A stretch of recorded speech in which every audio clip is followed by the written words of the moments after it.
Everyone, this is Sneha and welcome back to my channel. अगर आपने notice किया होगा तो मैंने अपने चैनल का नाम चेंज कर दिया है। नाउ इट्स इकाई से अनंत and the meaning of this phrase is from unit to infinite and I find it very logical and very good. Please मुझे कमेंट बॉक्स में बताइए आपको मेरे चैनल का नाम कैसा लगा।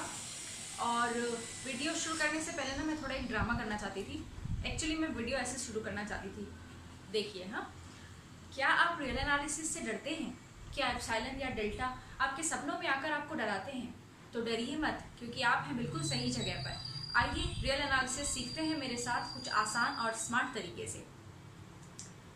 I know that's very dramatic and for a teacher like me it's like ऐसा क्या हो गया है मैम को अचानक। बट यस, रियल एनालिसिस एक ऐसा ही टॉपिक है जिससे हम लोग बहुत डरते हैं।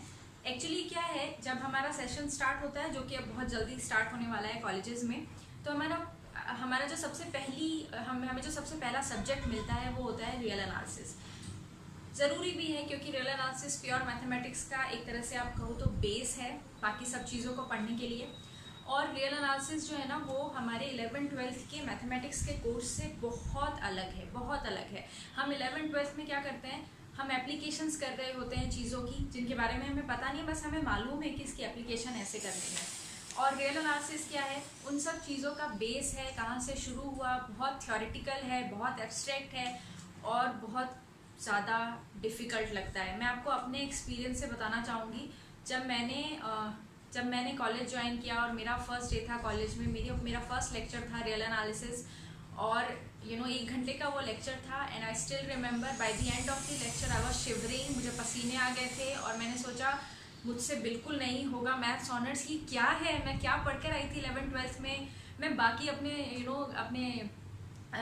अपने क्लासमेट्स को देख रही थी कि उनको कुछ समझ में आ रहा है या नहीं, या सिर्फ मैं ही ऐसी हूँ जिसको कुछ समझ में नहीं आ रहा। बट यस, विद टाइम बहुत मेहनत करी मैंने, बहुत तरीके से, बहुत जगह से पढ़ी और तब जाकर के मुझे ऐसा कॉन्फिडेंस आया कि हाँ, रियल एनालिसिस अब मैं कर सकती हूँ। तो जो एक्सपीरियंस मेरा हुआ या जो प्रॉब्लम्स या जो डिफ़िकल्टीज़ मैंने फेस करी, उसको देखते हुए मुझे ऐसा लगा कि क्यों ना एक वीडियो बनाऊँ जहाँ मैं उन स्टूडेंट्स को बताऊँ जो अब मैथमेटिक्स से ग्रेजुएट करना चाह रहे हैं, या जिन्होंने एनरोल कर दिया है, या जिनकी क्लासेस स्टार्ट होने वाली है, या जिन्होंने स्टार्ट भी कर दिया है। उनको बताऊं कि वो क्या चीज़ें हैं, वो क्या छोटी छोटी सी बातें हैं जिनका ध्यान रख करके आप रियल एनालिसिस को और भी इजीली समझ सकोगे।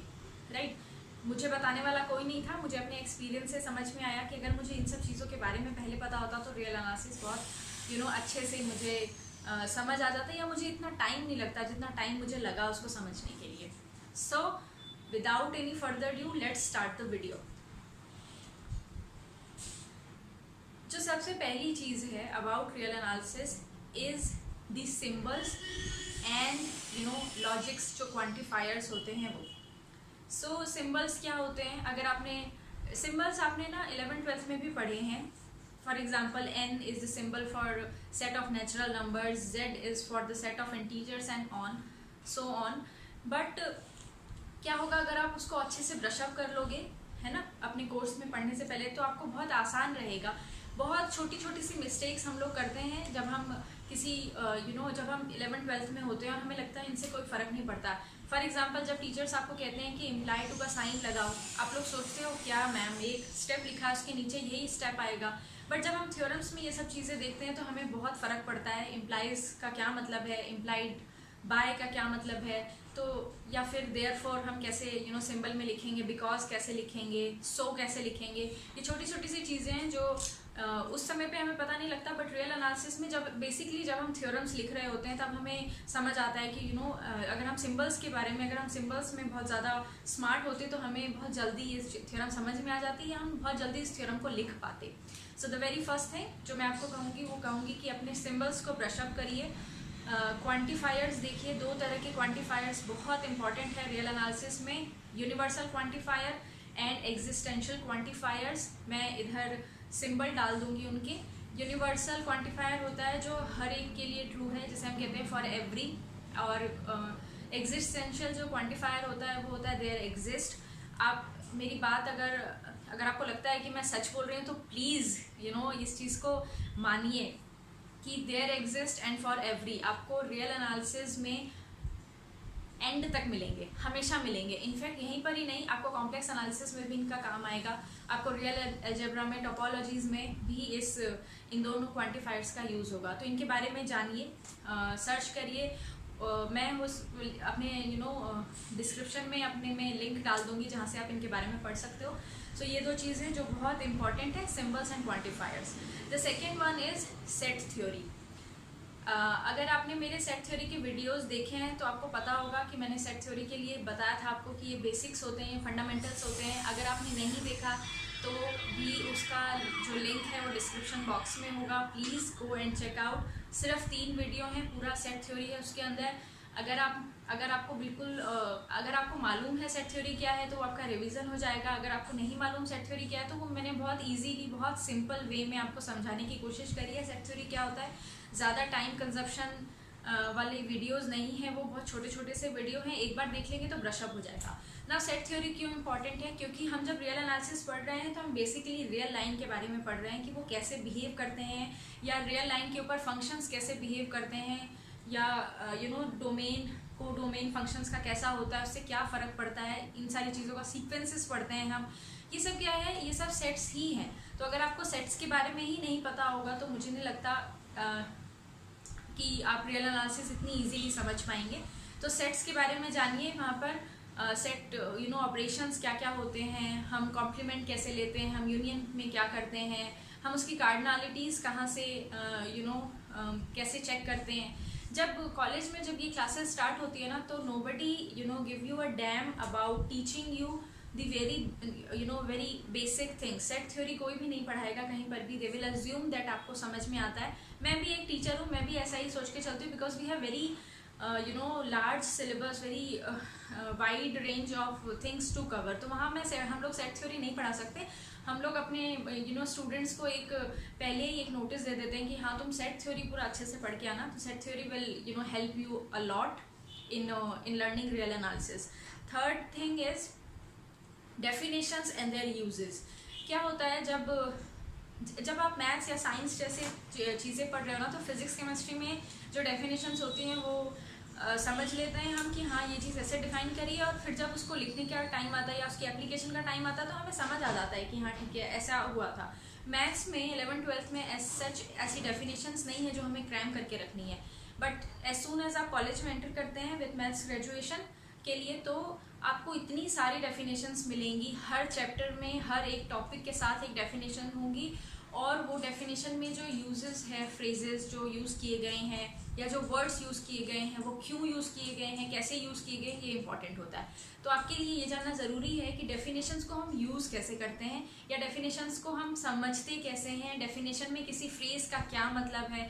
तो अभी से दिमाग में लगाकर चलिए, आप रख कर चलिए कि जब भी आप रियल एनालिसिस का कोई भी चैप्टर स्टार्ट करेंगे तो जो डेफिनेशंस होंगे वो आपके मेन आर्मर होंगे। आप समझिए अगर आप लड़ाई करने के लिए जा रहे हैं और आपने वो जिसे कहते हैं रक्षा कवच ही नहीं पहना है तो कोई मतलब नहीं, आप मारे जाओगे। तो जो डेफिनेशंस है ना, ये हमारी रक्षा कवच है।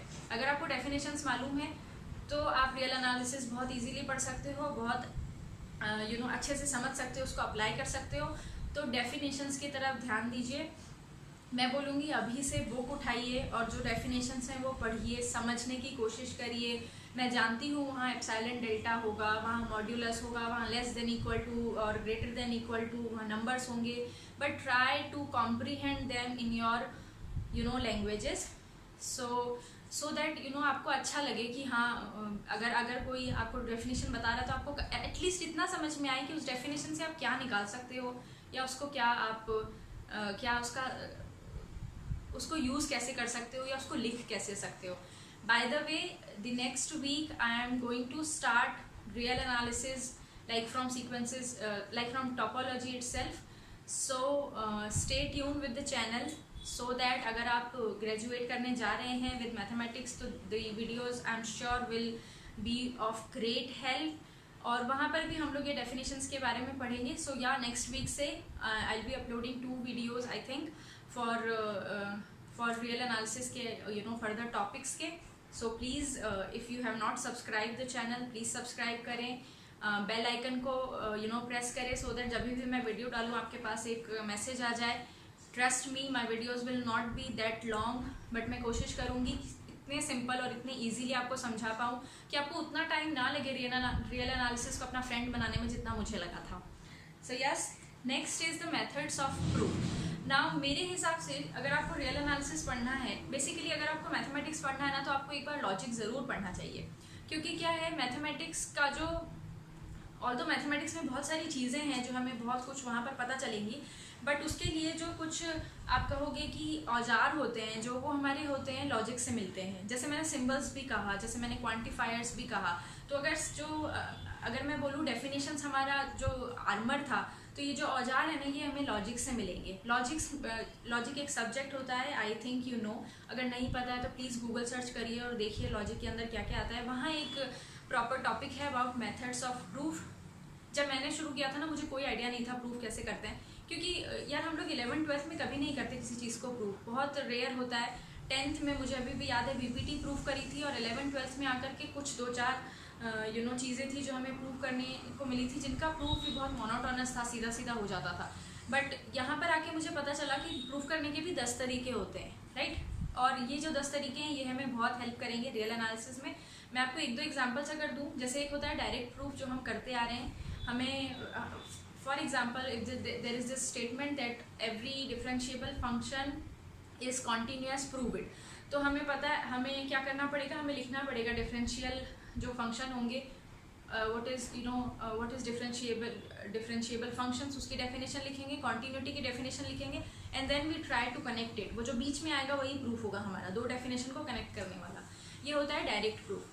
अगर मैं प्रूफ बाय कॉन्ट्राडिक्शन की बात करूँ तो यहाँ पर हमें क्या करना होता है, हमें ना एक काउंटर एग्जाम्पल ढूंढ के लाना होता है। हमें एक ऐसी सिचुएशन क्रिएट करनी होती है जहाँ पर कॉन्ट्राडिक्शन आ रहा हो कि ये भी हो रहा है, ये भी हो रहा है, ये एलिमेंट ए के अंदर आ भी रहा है, ये एलिमेंट ए के अंदर नहीं भी आ रहा है। So this is called proof by contradiction. Then proof by counter example. अगर आप किसी चीज़ को प्रूव नहीं कर पा रहे और आपको लग रहा है ये तो सच हो ही नहीं सकता है, तो आपको एक काउंटर एग्जाम्पल देना पड़ेगा कि देखो ये एक ऐसी सिचुएशन थी जहाँ पर जो आपने बोला वो नहीं हो रहा है, तो ये जो आपने स्टेटमेंट लिखा है ये गलत है। तो there are 10 methods of proof. Again I will drop a link in the description box. मुझे अगर मिलेगा ऐसा अच्छा समझने के लिए, वो मैं ज़रूर डाल दूँगी। मेथड्स ऑफ प्रूफ पढ़िए, देखिए। इंडक्टिव प्रूफ्स आप लोगों ने पढ़ा है bye mathematical induction, I hope so. अलग अलग तरीके के प्रूफ्स हैं जो आपको इमीडिएटली जाकर के खुद से तो प्रूफ कुछ भी नहीं करना, वहाँ पर सब प्रूफ्स आपको गिवन होंगे। बस आपको समझना है कि ये कैसे प्रूफ किया, कौन से मेथड से प्रूफ किया। इससे क्या होगा, जैसे कुछ जो थ्योरम्स होती हैं वहाँ पर क्रैमिंग ज़रूरी हो जाती है कि ये चीज़ ना बिल्कुल अलग से ही हमें उठा करके सोचना है, तो वहाँ पर ये चीज़ आसान हो जाएगी कि याद नहीं रखना पड़ेगा। आपको लगेगा देखते ही कि हाँ ये वाला जो थ्योरम है ये इंडक्शन से प्रूफ हो जाएगा, या ये वाला जो थ्योरम है वो हमारा इनडायरेक्ट प्रूफ है, इसका हमें इनडायरेक्टली इस पे वर्क करना है, and this and lastly is the theorems itself. Now जब मैं बोलूँगी कि थ्योरम्स, मैं ये नहीं बोल रही कि आप अपनी बुक खोल करके थ्योरम्स को पढ़िए, मैं ये बोल रही हूँ थ्योरम्स की स्टेटमेंट्स जो होती है ना वो बहुत अलग अलग तरीके की होती है, और आपको उन स्टेटमेंट्स का मतलब पता होना चाहिए। एक स्टेटमेंट होता है इफ़ देन, राइट। अगेन मैं अपना एग्जांपल लूँगी। जब मैंने शुरू किया था अपना ग्रेजुएशन, मुझे इफ़ देन का मतलब नहीं पता था। मेरे टीचर्स कहते थे डिफरेंशिएबिलिटी इम्प्लाइज कॉन्टीन्यूटी। मैं सोचती थी हाँ डिफरेंशिएबल है तो कॉन्टीन्यूअस है, कॉन्टीन्यूअस होगा तो डिफरेंशिएबल होगा। बाद में मुझे समझ में आया कि ऐसा नहीं होता। If P implies Q then not Q will imply not P। So it's I am thinking कि मैं इसके ऊपर एक वीडियो बनाऊँ। This is very important. ये जो स्टेटमेंट्स को कॉम्प्रीहेंड करने वाली चीज़ होती है ना, इसमें मैंने तो बहुत पापड़ बेले हैं समझने में। तो ये चीज़ देखिए आप अलग अलग। वहीं आप लॉजिक की कोई भी लॉजिक से रिलेटेड कोई भी चीज़ निकालेंगे ना, वहाँ पर आपको मिलेगा कि थ्योरम्स की स्टेटमेंट कैसे लिखी है, क्या होता है necessary and sufficient condition, if and only if condition में क्या होता है नेसेसरी पार्ट, क्या होता है सफिशिएंट पार्ट, ये सब समझिए। तो ओवरऑल आपके पास 5 चीज़ें हैं। अगर आप रियल एनालिसिस स्टार्ट करना चाह रहे हैं, पढ़ना चाह रहे हैं, तो उसकी प्रिपरेशन के लिए सबसे पहला है आपको क्वांटिफायर्स और सिंबल्स पता होना चाहिए बहुत अच्छे से, कौन से सिंबल्स कहाँ यूज़ करते हैं, कौन से क्वांटिफायर्स कैसे यूज़ करते हैं। दूसरा सेट थ्योरी, मैं फिर से बोलूँगी, the link is in the description box, please check out the videos. There are only 3 videos and not so time consuming. तो आप बैठ करके आराम से कहीं पर भी बैठ करके देख सकते हैं। कुछ ऐसा भी नहीं है कि आपको बुक लेकर के बैठना है और लिखना है। द थर्ड इज डेफिनेशंस और यूसेज। आप कैसे किसी चीज़ को डिफाइन करोगे, आप उसको यूज़ कैसे करोगे उस डेफिनेशन को, उस डेफिनेशन में जो फ्रेजेस हैं उनको कैसे याद रखना है या उनका क्या मतलब होता है, ये सब चीज़ थोड़ा समझिए कि डेफिनेशन को कॉम्प्रीहेंड कैसे करते हैं। चौथा, methods of proof. There are, I am again saying, there are 9 to 10 methods I think to prove anything. At least आपको उन 10 मेथड्स के नाम याद होने चाहिए कि ये मेथड्स है, और ये पता होना चाहिए कि इस मेथड के अंदर हम करते क्या है। सो दैट जैसे ही आपके पास किसी थ्योरम का प्रूफ आए, और कुछ नहीं तो आप कम से कम ये तो उसको देख करके बता सको कि ये इस मेथड से प्रूफ किया गया है। एंड लास्टली, द थ्योरम्स और उनके जो स्टेटमेंट्स होते हैं, उनमें जो फ्रेजेस लिखे होते हैं, उनमें जो कंडीशंस लगी होती है, उनका क्या मतलब है या क्या नहीं। सो यस, दिस इज़ इट। ये वो सारी चीज़ें हैं जो मुझे लगता है, मुझे अगर किसी ने पहले बताई होती तो बहुत, मेरे लिए तो बहुत हेल्प मिलती मुझे। सो आई ट्राइड कि आप लोगों को समझ में आया। एंड ऑल्सो मैं बोलूँगी कि अगर समझ आया है तो, और ये सब्जेक्ट आप पढ़ना चाहते हैं तो प्लीज़ थोड़ा सा टाइम निकालिए इस चीज़ के लिए। और कुछ नहीं होगा, आपकी नॉलेज ही इनहेंस होगी। और रियल एनालिसिस के वीडियोस नेक्स्ट वीक स्टार्ट होने वाले हैं। अगर आप कॉलेज जा रहे हैं या अगर आपने कॉलेज स्टार्ट करना है इस सेशन से, आपने मैथ्स ऑनर्स लिया है, तो प्लीज़ सब्सक्राइब करें मेरे चैनल को, क्योंकि मैं जानती हूँ कि कहाँ और क्या प्रॉब्लम्स आएंगी, क्योंकि मैंने फेस करी है। मैं मेरे घर में किसी ने भी मैथ्स ऑनर्स नहीं किया था, मेरे पास कोई नहीं था मुझे गाइड करने के लिए। मैंने जो कुछ भी किया है खुद बहुत मेहनत करके किया, और मैं नहीं चाहती कि उतना टाइम आप लोगों का वेस्ट हो या उतने पैसे आप लोगों के वेस्ट हो। एक ही चीज़ को समझने के लिए आप 10 जगह जाएँ या 10 जगह बैठ करके सोचें। तो मैं ट्राई कर रही हूँ कि मैं इफ़ेक्टिव वीडियोज़ बनाऊँ, सिंपल वीडियोज़ बनाऊँ अबाउट रियल एनालिसिस, और ट्राई करूँ हर चीज़ को रियलिटी से जोड़ने की, सो दैट आपको वो बिल्कुल एब्स्ट्रैक्ट भी ना लगे कि पता नहीं ये क्या मैम पढ़ा रही हैं या ये क्या सब्जेक्ट हमने ले लिया है। So yes, this is it. Till then पढ़िए, आप भी पढ़िए, हम लोग भी पढ़ते हैं, सब कोशिश कर रहे हैं सब कुछ। ये जितना भी ये बाहर कोविड से जितना भी माहौल ख़राब हो गया उसमें पॉजिटिव रहने का मैं भी कोशिश कर रही हूँ, आप भी कोशिश करिए। और बिल्कुल डरिए मत रियल एनालिसिस को लेकर के। इट्स अ वेरी, एक बार आपको रियल एनालिसिस समझ में आने लग जाएगी ना, आई एम श्योर आपको प्यार हो जाएगा रियल एनालिसिस से। सो yes, this is it now. बस चलते हैं हम लोग भी यूनिट से इन्फिनिट तक, इकाई से अनंत तक। So stay tuned, bye bye, take care.